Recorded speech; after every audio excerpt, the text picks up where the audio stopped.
आज माननीय मुख्यमंत्री जी श्री भजनलाल जी शर्मा जी के नेतृत्व में कैबिनेट की बैठक आयोजित की गई और गतिशील मुख्यमंत्री जी के नेतृत्व में प्रगतिशील राजस्थान, उसी कड़ी में कैबिनेट में कई निर्णय लिए गए।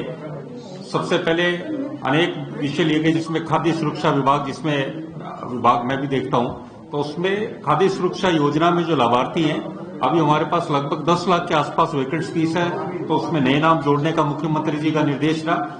और साथ में जो लाभार्थी जिन्होंने ई-केवाईसी 31 दिसंबर तक नहीं कराई, उनके नाम एबियंस में रखकर के डिलीशन पे रखकर, ताकि वो जो वापिस जुड़ना चाहिए 3 महीने का समय दिए ताकि जुड़े, ताकि जो बाकी वंचित रहे उनको जोड़ा जा सके। और सरकार हर वर्ग का हित ले रही है, हर वर्ग का हित का ध्यान रखते हुए कर्मचारी कल्याण के लिए भी मिनिमम एश्योर्ड कैरियर प्रोग्रेशन, उसको एमएससीपी के तहत 9/18/27 की जो नियमित सेवाओं पर दे पर उन्होंने उसी में संशोधन करते हुए उसमें कर्मचारियों के हित को ध्यान रखते हुए परिनिंदा के दंड के एमएसपी पर प्रभाव को समाप्त करने के लिए राजस्थान सिविल सेवा पुनरीक्षित नियम 2017 के नियम 14 की अनुसूची में संशोधन का प्रस्ताव अनुमोदित है। दूसरा कॉमन एलिजिबिलिटी टेस्ट है, उसमें जो हर वर्ष करानी होती है उसके बजाय 3 वर्ष के लिए उसकी वैधता होगी, ताकि जो व्यक्ति एक बार नहीं, उसको कि इससे बार बार एक तो लोड भी पड़ता है और बार बार विद्यार्थी पे भी प्रभाव पड़ता है, उसमें सिर्फ एक बार वो एलिजिबल टेस्ट दे सकता है और यदि उससे लग रहा है और सुधार करना है तो उसमें भी वो दे सकता है। और कॉमन एलिजिबिलिटी टेस्ट का ये सीईटी, जिसमें अपन राजस्थान अधिनियम का लिपिक वर्गीय सेवा है, समान पात्रता परीक्षा, उसमें जो हर बार देने की होती है वैधता, उसमें 1 वर्ष थी, उसको 3 वर्ष कर दी गई है। तो 3 वर्ष तक के लिए उसके स्कोर काउंट होंगे, अच्छे स्कोर है तो उसको देने की जरूरत नहीं, और यदि वो चाहता है कि मेरे स्कोर अच्छे हुए तो दोबारा दे सकता है 3 बार, उस बात को रखते हुए ये नियम में संशोधन किया गया है। यानी कहने का सीईटी का स्कोर 3 वर्ष तक वैलिड रहेगा आपकी। और एक अन्य निर्णय में राजस्थान जनजातीय क्षेत्रीय विकास राज्य एवं अधिनियम सेवा नियम 2001 के अंतर्गत आने वाले छात्रावास अधीक्षक पुरुष 2nd ग्रेड एवं छात्रावास अधीक्षक महिला 2nd ग्रेड के सीईटी की अनुसूचित स्नातक स्तर में शामिल किया जा रहा है। और उच्च शिक्षा विभाग में हमारे राजगढ़ में जो कॉलेज है उसका नाम आज राजकीय महाविद्यालय सिद्धमुख चूरू का नामांकन श्रीमती शकुंतला देवी राजकीय महाविद्यालय सिद्धमुख किया गया। जीआर इंफ्रास्ट्रक्चर फंड है जो उदयपुर से, वो इसका पूरा कॉलेज का वहां पर करेगा। उन भामाशाह को भी धन्यवाद जो यहाँ पे अपने क्षेत्र के लिए प्रयास करते रहते हैं।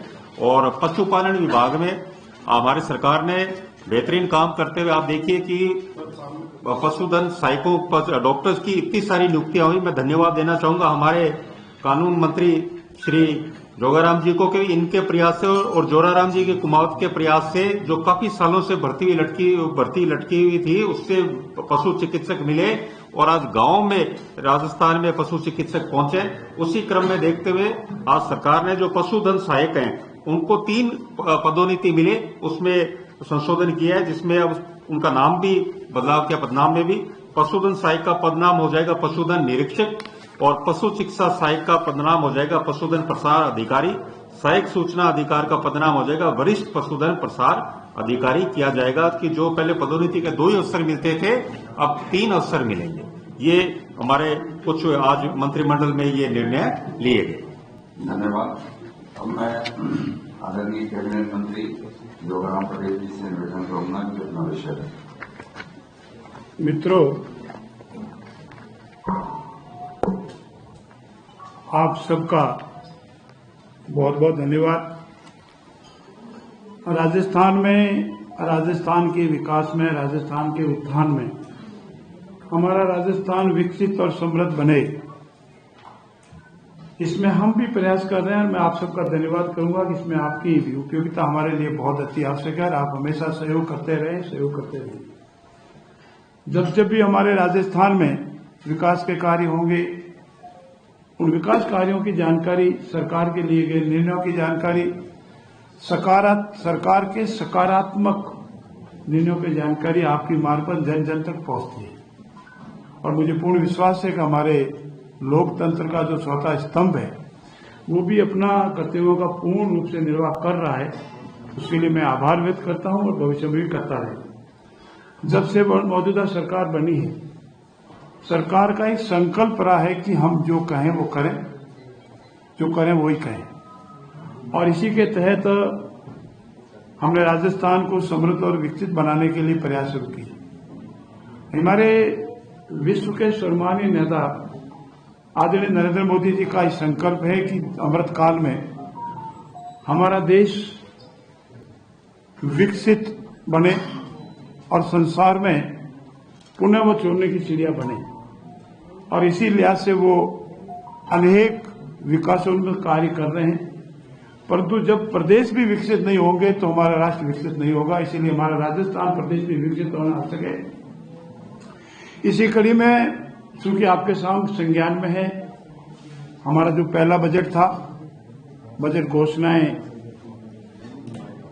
की क्रियान्विति, हर विधानसभा क्षेत्र में बजट का कोई न कोई महत्वपूर्ण कार्य, और साथ ही साथ जो संकल्प हमारे थे उनकी पूर्ति, और ये हमारा पहला फोकस था। और आज मैं आपके सामने नम्रता से निवेदन करूंगा कि हमें 45 से 50% जो हमारे संकल्प थे उन संकल्पों को हमने पूरा किया है और जनता के सामने रखा है।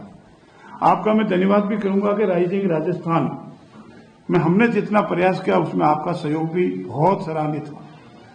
पूरे विश्व स्तर पर इसको सराहा गया, और 35 लाख करोड़ के एमयू कोई आसानी से नहीं हुए। चाहे हमारे मुख्यमंत्री जी की विदेशों में जाकर उद्यमियों को प्रोत्साहित करना हो, आकर्षित करना हो, वास्तविकता बतानी हो कि हमारे राजस्थान में अलग अलग क्षेत्रों में अलग अलग पोटेंशियल उपलब्ध है। हम पश्चिमी राजस्थान में जाएंगे तो हमारे पास भूमि है, हमारे पास मिनरल है। हम पूर्वी राजस्थान जाएंगे तो हमारे पास अलग मिनरल है। हम पश्चिमी राजस्थान, पूर्वी राजस्थान के अलावा दक्षिणी राजस्थान में जाएंगे तो उसका है। और उन सब के संयुक्त प्रयास से इतना बड़ा इवेंट्स कमिट हुआ, शांति से हुआ। इसीलिए ये राजस्थान के विकास में, बेरोजगारी को मिटाने के लिए, जीडीपी बढ़ाने के लिए, हमारा राजस्थान विकसित और समृद्ध बने, इसमें बहुत माइलस्टोन होगा। और हमारे यशस्वी मुख्यमंत्री आदरणीय भजनलाल जी ने इसकी क्रियान्विति हेतु निश्चित समय अवधि में जो भी कार्य होने वो हो जाए, इसके लिए हमारे सीनियर आईएएस ऑफिसर को लगाए हैं, उनको जिम्मेवारी दी है। और ये पोर्टल बंद नहीं किया है। और भी हमारा कोई उद्यमी अगर हम राजस्थान में इन्वेस्टमेंट करना चाहे अपनी योग्यता के अनुसार, अपने क्षमता के अनुसार, तो उसके लिए भी खुला रखा है। और साथ ही साथ हमारा सबसे बड़ा संकल्प है कि हमारी जो बेरोजगार भाई है, जिनके साथ भारी अन्याय हुआ, बेरोजगारी बढ़ती गई, तो कृषि क्षेत्र, उद्योग क्षेत्र, ये ऐसे दो क्षेत्र है जिसमें हम जितना ज्यादा करेंगे तो हमारी बेरोजगारी कम होगी। और साथ ही साथ हमारा संकल्प है कि इस वर्ष हम 1 लाख हमारे बेरोजगार नौजवानों को सरकारी नौकरी देंगे, और रिमेनिंग 4 साल में हम 3 लाख, और इस तरह पूरे 5 सालों में हम 4 लाख लोगों को सरकारी नौकरी देंगे। पहले हमने 7 लाख का संकल्प रखा था कि हम 7 लाख बेरोजगार नौजवान साथियों को रोजगार के अवसर उपलब्ध कराएंगे, लेकिन हमने इसका आंकड़ा बढ़ाकर के 10 लाख किया है। हम प्रयास करेंगे कि 10 लाख जो हमारे बेरोजगार साथी है उनको रोजगार के अवसर उपलब्ध हो। और ये सभी इसीलिए है कि इन सब का विकास होगा, तभी हमारा राजस्थान आगे बढ़ेगा। किसानों के लिए आपसे बार बार पहले भी हो चुका है, हमारी महिलाओं के लिए आपके पास हो चुका है, बेरोजगार नौजवानों के लिए हो चुका है। आज 2 बड़े निर्णय आदरणीय यशस्वी मुख्यमंत्री भजनलाल जी की कैबिनेट में लिए गए। पहला निर्णय ये लिया गया है कि हमारी जो ग्राम पंचायतें हैं इनका भी हम पुनर्गठन करेंगे। ग्राम पंचायतें, पंचायत समितियां और जिला परिषद, और इनके पुनर्गठन के लिए जो मोटे मोटे तौर पर जो आधार रखे गए, वो आधार पहले थे उससे बढ़ाकर के राजस्थान को सामान्यतः 3 हिस्सों में बांटा जाता है। एक सामान्य जिले हैं, एक मरुस्थलीय जिले हैं, और एक जो हमारे आदिवासी जिले हैं जिसको हम शहरिया भी कहते हैं, पिछड़े जिले भी कहते हैं, जो भी नाम दें, तो वो जिले रखे। तो हमारे सामान्य जो है वो जनसंख्या 2019 में 4000 थी और अधिकतम 6500 थी, और इसमें अब हमने 4000 की जगह 3000 कर दिया है और 6500 की जगह 5500 कर दिया। और जो हमारे दूसरे जिले हैं सामान्य जिलों के अलावा, वहां न्यूनतम जनसंख्या 2000 और अधिकतम जनसंख्या 4000।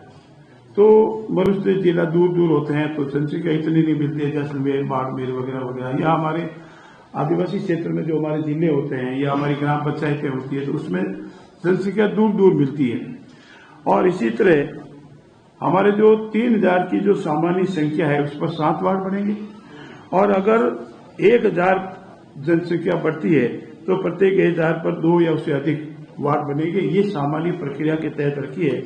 और हमारा ये भी निर्णय है कि हम धीरे धीरे कर इसकी एक निश्चित तारीख भी तय करेंगे। 20 दिन के अंदर अंदर जो भी अपने प्रस्ताव लाना चाहे वो प्रस्ताव जिला कलेक्टर के यहाँ पेश कर दे। जिला कलेक्टर उसको एग्जामिन करके 30 दिन के अंदर अंदर हमको सरकार को भेज दे। सरकार इसमें ड्राफ्ट जो भी प्राप्त होंगे उसकी सुनवाई और करेगी 10 दिन में, और 10 दिन के उपरांत सरकार अपनी कमेटी को भेज देगी और कमेटी इस पर निर्णय करेगी। ये एक सामान्य प्रक्रिया है जो राजस्थान पंचायती राज में बताई हुई है। अब जहां तक पंचायत समिति का प्रश्न है, 2 लाख की जनसंख्या पर सामान्यतः एक पंचायत समिति है और इस संख्या को हमने अभी भी 2 लाख ही रखा है। और एक पंचायत समिति में करीब 40 वार्ड ग्राम पंचायत है। पंचायत समिति का गठन करते हैं तो ग्राम पंचायतों को मिला करके एक पंचायत समिति बनती है। तो 40 रखी थी, पूर्व में भी सामान्य में 40 है। और नवसर्जित निकाय जो हमारे अब जो बनेंगे, जिसमें जो हमारे सामान्य है उसमें 25, अब हमने जो तय किया है 40 के स्थान पर 25 ग्राम पंचायत अगर हो जाएगी तो वो पंचायत समिति बनने की योग्यता रखती है। पंचायत समिति बन सकती है, 2 से ऊपर नीचे हो सकती है। और जहां तक हमारे जिला परिषद का विषय है, 4 लाख पर एक जिला परिषद है और 1 लाख या उससे अधिक बढ़ने पर 2 अतिरिक्त वार्ड बढ़ सकेंगे। ये सामान्य प्रक्रिया में पंचायतों के पुनर्गठन की अधिसूचना नियमानुसार जारी होगी। ये तो पहला था। और दूसरा, आप सब इंतजार ही कर रहे हैं कि जिलों के पुनर्गठन का क्या होगा। मित्रों, हमारे राजस्थान 1956 में बना और 1956 में बनने के उपरांत करीब लंबे समय तक सभी जिले हमारे यहाँ थे और 56 के बाद 2023 तक इस कालावधि में, ये कालावधि करीब लंबी 67 ईयर्स होती है, इसमें 7 जिले नए बने। और पूर्ववर्ती सरकार ने अपने कार्यकाल के अंतिम चरण में, जिसका मैं अभी आपके सामने विस्तृत निवेदन भी करूंगा, 17 नवीन जिले, 3 नवीन संभाग की घोषणा की और जिसके अधिसूचना 5 अगस्त 2023 को जारी की। आप सभी मित्र वाकिफ है कि हमारी जो पिछली बार ये जो घोषणा हुई थी चुनाव की आचार संहिता, इसके 1 दिन बाद ही लग गई थी।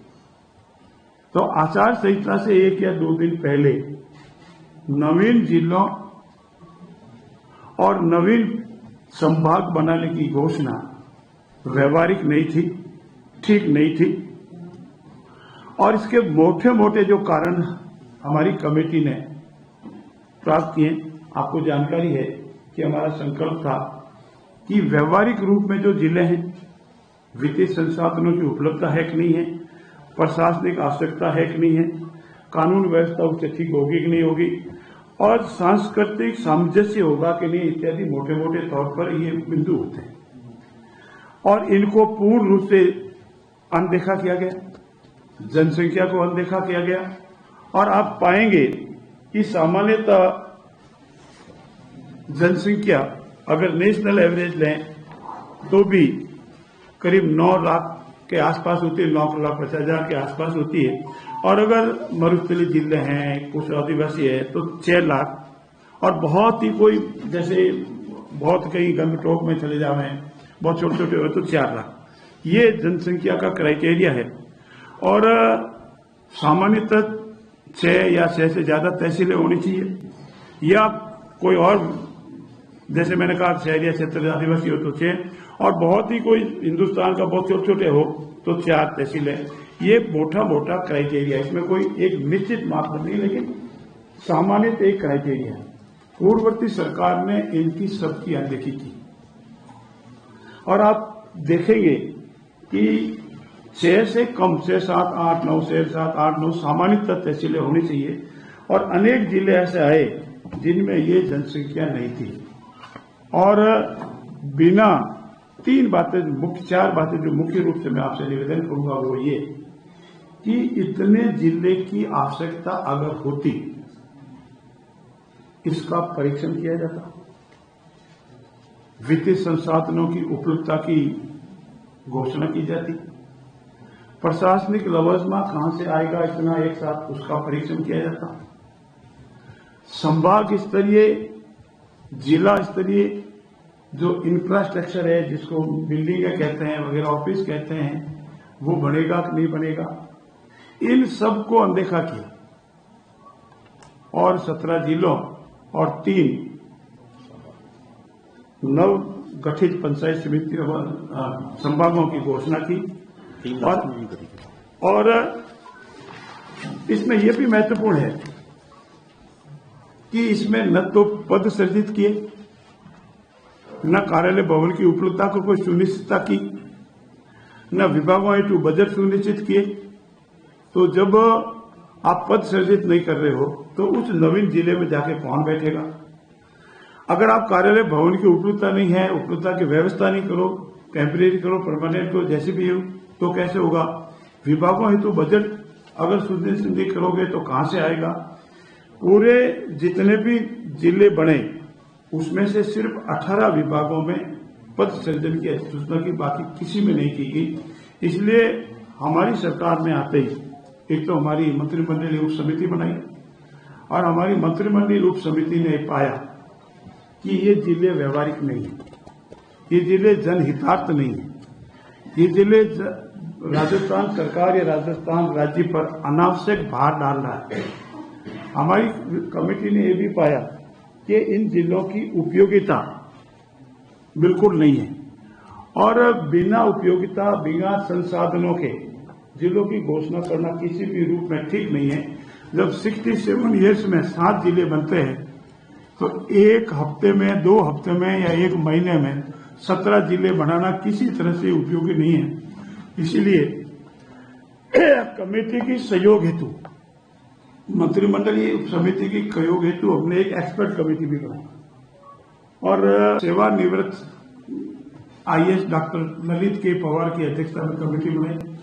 उन्होंने पूरे नवीन जिलों में जाकर के नेशनल के जो मापदंड है उस पर को अन्य प्रदेशों में जो जिले बने उनको पूरी तरह से एग्जामिन किया और एग्जामिन करने के बाद उन्होंने भी ये रिपोर्ट दी कि नहीं, ये जो नवीन जिले बने हैं या नवीन संभाग बने हैं ये व्यवहारिक नहीं है, उचित नहीं है, राज्य के हित में नहीं है, उस जिले की जनता के हित में नहीं है, आपसी सामंजस्य भी नहीं है। अनेक जगह विरोध हुए हैं, हड़तालें हुई है, धरना लगाए, इसीलिए उचित नहीं है। और इसीलिए सरकार ने ये निर्णय लिया है कि ये हमारी जो अविवेकपूर्ण निर्णय सरकार ने बजट के साथ साथ प्रशासनिक समस्याएं खड़ी कर दी और यही नहीं, आमजन ने अपने कार्यों को पहले जिलों के अनुसार कोई लाभ भी नहीं मिल पा रहा है। ऐसी स्थिति में हमारी सरकार ने तमाम परिस्थितियों को ध्यान में रखते हुए इस संबंध में समीक्षा करने हेतु जो हमारी समिति बनाई थी, हमारी जो एक्सपर्ट कमेटी बनाई थी, उनकी जो रिपोर्ट आई उनके आधार पर हमने तय किया है कि नवीन जिलों जो बनाए गए हैं उनको हम नहीं रखेंगे, उन जिलों की अभी आवश्यकता नहीं है और जो हमारे 3 संभाग बने हैं उनकी भी आवश्यकता नहीं है। भविष्य में जब कभी भी सरकार ठीक लगेगी, जनता की मांग आएगी, कभी भी सरकार कर सकती है, इसमें कोई सरकार के ऊपर बंदिश नहीं है। इसलिए मंत्रिमंडल ने इस निर्णय के बाद अब राजस्थान में कुल 7 संभाग ही रहेंगे और 41 जिले ही रहेंगे, बाकी वाले जो उन्होंने बनाए हैं वो नहीं रहेंगे। आपकी जानकारी एक सेकंड पूरा हो जाए, आप आराम से पूछना। एक जाते जाते उन्होंने मालपुरा, सुजानगढ़, कुचामन सिटी 3 जिले और बनाए थे, लेकिन उसकी विधिवत अधिसूचना नहीं हुई थी और न उनका गठन हुआ था। इसलिए इसको भी, क्योंकि वो गठन ही नहीं हुआ था, इसलिए इसको भी मंत्रिमंडल ने सरकार ने मान लिया, इसकी भी आवश्यकता नहीं है। बाकी जिले यथावत रहेंगे। सरकार पूरा कोशिश करेगी कि हमारे जिले प्रशासनिक दृष्टि से सुदृढ़ता से कार्य करे, जनहित में कार्य करे हमारी बजट घोषणा सरकार की योजनाओं को जनता तक पहुंचावे और इसमें किसी तरह की कोई विवाद नहीं रहे। भविष्य में भी समय अनुकूल हम इस संबंध में और भी निर्णय लेंगे। ऐसी स्थिति में ये जो हमारा जिलों के पुनर्गठन का जो विषय था वो आज इस समय मंत्रिमंडल समिति ने हमारे मंत्रिमंडल में निर्णय लिया गया है कि नवीन जो जिले बने थे वो नहीं रहेंगे और जो 3 नए संभाग बने थे वो नहीं रहेंगे। मैं नाम बता दो। मैं जो नाम जो अभी हाँ नाम सुन लो। 8 नए जिले 8 जिले रखे जा रहे हैं। 8 जिलों में ये अपने हैं बालोतरा, बयावर, डीग, डीडवाना, कुचामन, कोटपुतली बेरोड 5, खेरतल तिजारा 6, फलोदी 7 और सलम्बर 8। ये एक सेकंड ये 8 जिले सुन लो साथी, धीरे धीरे आराम से। ये 8 जिले यथावत रहेंगे। 33 और 8 41 इन 8 को मिला। इसलिए 17 में से 8 रहेंगे। नाम वापिस दीजिए। हाँ आराम से। जो माननीय मुख्यमंत्री जी के नेतृत्व में कैबिनेट में डिसीजन हुआ है, निर्णय लिया गया है, उसमें 33 जिले पहले और जो 8 जिले भी रखे हैं जो उसमें थे। 20 जिले जो पूर्व की सरकार ने किए थे, 17 तो उन्होंने अनुमोदन किए थे और 3 उन्होंने चुनाव से पहले 1 दिन पहले किए। 20 जिलों की जो उन्होंने करी थी उसमें से राजस्थान सरकार माननीय मुख्यमंत्री भजनलाल जी शर्मा जी के नेतृत्व में 8 जिले रखे जा रहे हैं। तो 33 और 8 41 जिले अब राजस्थान में होंगे और संभाग 7 ही रहेंगे। 8 जिले जो रखे जा रहे हैं उनके नाम वापिस मैं बोल रहा हूं। पहला है बालोतरा। पहला बालोतरा यथावत रहेंगे। पहला बालोतरा। दूसरा बयावर यथावत रहेगा। ब्यावर। तीसरा डीग यथावत रहेगा। चौथा डीडवाना कुचामन यथावत रहेगा। 5वां कोटपुतली बेरोड यथावत रहेगा। 6ठा खेरतल तिजारा यथावत रहेगा। 7वां फलोदी यथावत रहेगा। 8वां सलुम्बर यथावत रहेगा। और आप 9 जिले जो चाहें तो मित्रों, बाकी वाले रिमेनिंग 9 जिले आपको पता ही है, नाम शायद वो भी बता सकते हैं। हाँ नाम बता दो। जो जिले अब नहीं रहेंगे उनके नाम। ठीक है, मेरा इसमें निवेदन है कि ये प्रशासनिक तंत्र को विधिवत करने, प्रशासनिक तंत्र में सुधार करने, प्रभावी बनाने, राजस्थान को समृद्ध और विकसित बनाने के लिए सभी पहलुओं पर विचार करने के उपरांत सरकार ने निर्णय लिया है और सरकार के निर्णय के अनुसार हम कोशिश करेंगे कि हमारे सारा प्रशासनिक तंत्र तुरंत कार्रवाई करे, हमारा राजस्थान समृद्ध और विकसित बने। आप सबका बहुत बहुत धन्यवाद। सर ऐसा ही 1 मिनट सवाल के लिए 3-4 सवाल लिए जाएंगे समय की उपलब्धता के ओर देखते हुए। तो पहले गोल्डन जी आपने चालू किया था एक सवाल। सर एसआई भर्ती को लेकर लंबे समय से चर्चा चल रही थी और अब कमेटी की रिपोर्ट भी आ चुकी है।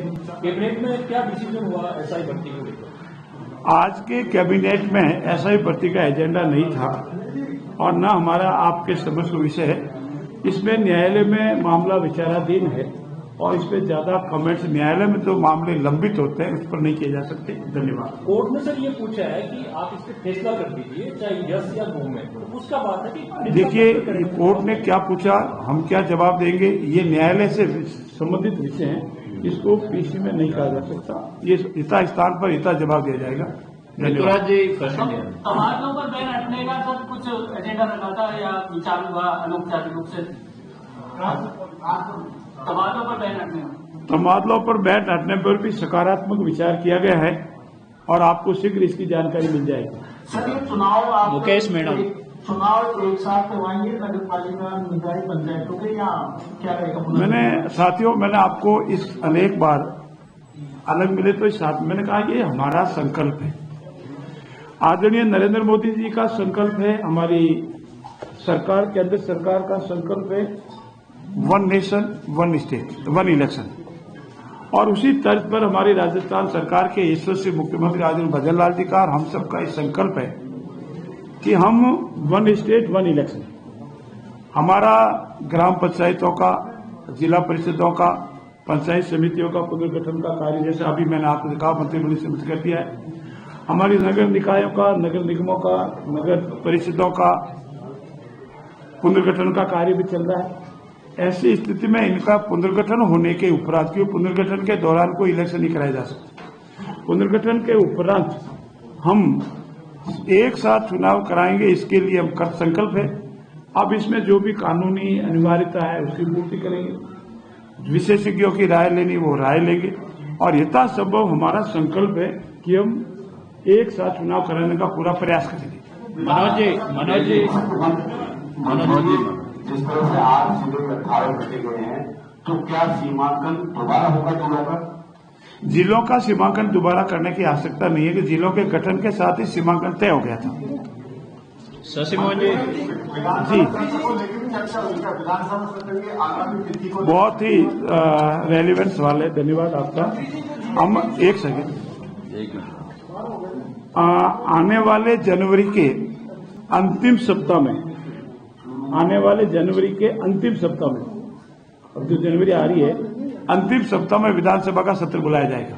शशि जी, मंत्री जी, जो जिले निरस्त किए गए हैं उनके क्या पॉलिटिकल कॉन्सिक्वेंसेस लगते हैं आपको आगामी पंचायती राज और निकाय चुनाव में होंगे? क्योंकि कई जगह बीजेपी के विधायक हैं। मैं एक उदाहरण से आपको मेरी बात कहने का प्रयास करूंगा। हमारे पूर्ववर्ती सरकार ने जाते जाते जिलों का गठन किया वगैरह वगैरह, ही बातें आप पे आ गई, लेकिन उन जिलों के गठन में जितने भी हमारे कांग्रेस के उम्मीदवार थे, हमारे जितने भी कांग्रेस के उम्मीदवार थे, और मुझे एक व्यक्तिगत जानकारी है, मेरे साथी भी है, बालोतरा जिला गठन हुआ, मदन जी वहां के विधायक थे, अनेक महीनों तक वो नंगे पैर भी फिरे, फिर भी जनता ने उनका साथ नहीं दिया। तो ऐसी स्थिति में हम इस लाइट से नहीं देखते, हम जनहित देखते हैं, हम पॉलिटिकल बाद में देखते हैं जनता का हित कहाँ है, देश का हित कहाँ है, राजस्थान का हित कहाँ है। हम राजस्थान के हित के लिए कार्य करते हैं, पॉलिटिकल एजेंडा हम इस मामले में नहीं रखते हैं। पॉलिटिकल एजेंडा का खामियाना उन्होंने देखा, 17 जिले बनाए, 17 में से 17 ही उन्हें विधायक आ रहे, तो उस लिहाज से